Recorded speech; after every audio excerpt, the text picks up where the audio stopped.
future is now.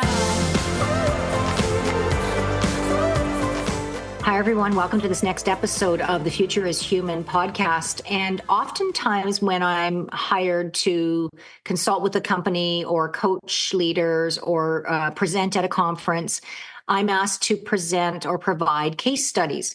And I'm always happy to do that, of course, because if you have a case study and you know, okay, this is how this was applied, then it can help contextualize how you could apply it. So case studies have huge value from that perspective. In today's environment, though, you have to be careful of confidentiality. And so whenever I do a case study, I never use the company's actual name, never use any real names or anything like that. And so I have to be cautious of that. But in the spirit of being asked often about case studies, I wanted to share an example today of an organization that I'm working with that is going through a tremendous amount of change, which almost every organization could say that they are. This particular organization is it's in the medical industry, and it is going through a challenge where they're going through digitization. They're shifting to a new platform for patient information and all of that stuff. And then they're also having to get people to switch their mindset from the comfort of using the previous system and then being able to use this new system. Now, a lot of companies, when they do digital transformation, a lot of times they make it IT specific. So IT is the leader of the project. And a lot of times, and I'm generalizing, this isn't true for every organization, but a lot of times IT approaches it from a project management standpoint, which is great. However, they're not overlaying the human change element to that digital transformation. So they're focused on the technology and what it can do. They're focused on streamlining, simplifying, automating, which is all wonderful. But a lot of times they bypass that human reactions piece to those changes. So in my work with clients over the years, I've always said that if you're doing a digital transformation project, you must overlay it with change leadership so that you're actually dealing with the human responses to the changes on a one-to-one basis.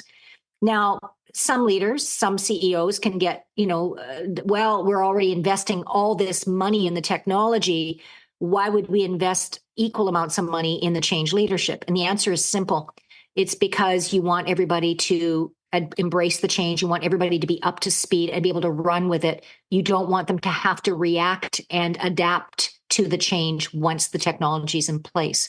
So there's a cost to that. So a lot of companies invest in the technology expenditure, and then they lack matching that technology expenditure with the human investment expenditure. So change leadership specifically. How is change leadership different than change management? Change management is reactionary. So that's exactly where, let's say you've done a change and now everybody's reacting and you're having to get them up to speed. So that's change management. Change leadership is proactive, and it's very similar to project managing. The difference is it's around people. So you're anticipating, and you can leverage AI for this too, for patterns. And I do this with my when I'm preparing and working with my clients, I do patterns around, okay, this is the types of people in the organization. What percentage is embracing the change? What percentage is challenged by the change? And then I'll use AI to say, can you parse this data for me and tell me, what does that mean for change success? So I use AI for a variety of reasons, but that's one way. So with this particular client, what happened was they realized that they were doing exactly what I just said. They were trying to get this technology into place. They had not thought about how people would be reacting to the new technology from a human standpoint.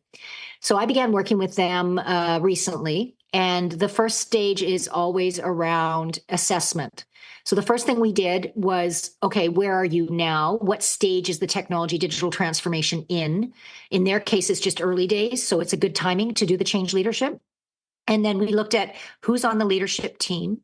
And then how does each of those senior leaders look at the change themselves? In other words, they've obviously bought in if it's become ubiquitous in the organization, or the majority of them have. So then how are they leading their teams? And often what happens when we're doing transformation of any kind is communication breaks down. So it might be really crystal clear at that senior level, maybe even the next level below senior level, but then the manager level, supervisory level, somehow it gets lost in translation. And so that's where the change leadership comes into play, because we look at, okay, what are the conversations that are being had? Questions that I ask: are you doing consistent one-on-ones with your team members to contextualize everything for them, giving them that play-by-play on, here's why we decided to go with this technology, here's how it's going to make your job easier, here's what you need to learn in order for your job to be and your work to be easier, here's how we're going to support you, and giving them time for questions, giving them time to resist the change before they embrace it. So all of that is part of that whole assessment piece. And then what we do is spend time coaching specifically the CEO, and the CEO gets coached because he or she or they need to buy into this human approach that we're taking. And the CEO coaching is all around, does this technology, okay, you got the vision of the technology, let's look at the players and the teams and where the hiccups could be and how we could proactively address and communicate with those people so that the change is happening more smoothly in different departments. And then also the coaching extends to the senior leadership team. So everybody on the team gets the access to the coaching specific to change leadership. So how do we make the changes humanly so that people can adapt to the technology changes more easily? And then once that coaching, and that coaching usually typically with the CEO and the senior leaders goes 6 months to 12 months, depending on a number of factors. But as we evaluate the success of that over time, we then move the coaching to the next level. So senior leaders below the next level below them. So the coaching to them to director level or whatever that is in your organization. And they get exposure to the coaching on change leadership. How do they do change? How do they lead change for their teams? What are the dynamics of their teams? So we're going through the organization. And then from there, we go to the manager supervisory level and give them equip them with the skills for change and helping them to become change leader coaches to their team members. So the benefit of doing all that is you speed up the change or the transformation. You are actually putting your money where your mouth is when you say that you're a people first organization. So you're really dealing with the human responses to change. And you're willing to have those conversations around where they're struggling. You're willing to look at, do our leaders have the skills necessary to lead the change as far as empathy, the emotional intelligence skills, communication, the ability to inspire, the ability to, be clear and concise on expectations. All of those are necessary for successful change to be implemented. So, the case study is, medical organization industry wanting to do a digital transformation and recognize they needed to do change leadership as well as, and the end result is the progress is already evident in that people are uptaking the change in a much more flexible, resilient way. And that's measured based on surveying. So survey before, survey during, survey after. So there's measurements and metrics so that we can ensure that we know that it is working. So, yeah, I just share that with you as if you're listening to this and you're a leader and you're thinking, oh, yeah, our organization, they just pushed the change on us and we didn't get a chance to do anything but react. Your opportunity is to, look at that and go, okay, would we benefit from change leadership approach at this time?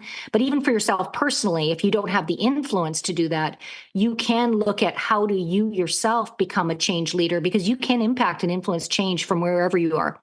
And if that is how you feel and you're motivated and inspired by what I'm sharing in this case example, I would suggest, you can go to, actually, I'm going to give you a cheat hack here. You can go to ChatGPT and you can say, can you give me a synopsis of Cheryl Cran's book, The Art of Change Leadership? And it will give you the key points about what it takes to be a change leader. And then from there, if you want more dig down deep detail, you could actually go and get the book. Or I have hundreds of videos on YouTube as well. And there is now AI that lets you do a synopsis of videos as well. So you don't even have to watch the videos anymore. You can literally say, what are the key points of this video by Cheryl Cran? So there's a lot here as far as change leadership. I've been, talking about this for 2 decades. I am a huge advocate for helping humans handle change. And I think that now, even more than ever before, that is the imperative. And that's why this podcast is called The Future is Human, because we have to recognize that we're dealing with humans here. We are not robots. We are not the AI. We are not unemotional robotic beings. We are human beings. And that means being willing to get into the humanity of what it means to be a leader, the humanity of dealing with what people have going on in their lives, and being able to resource them and support them and guide them. And of course, hold them accountable to what they're responsible for as well, with empathy.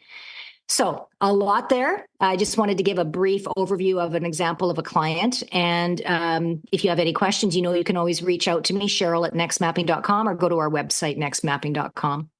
Thanks so much for listening, and take care. We'll see you on the next one.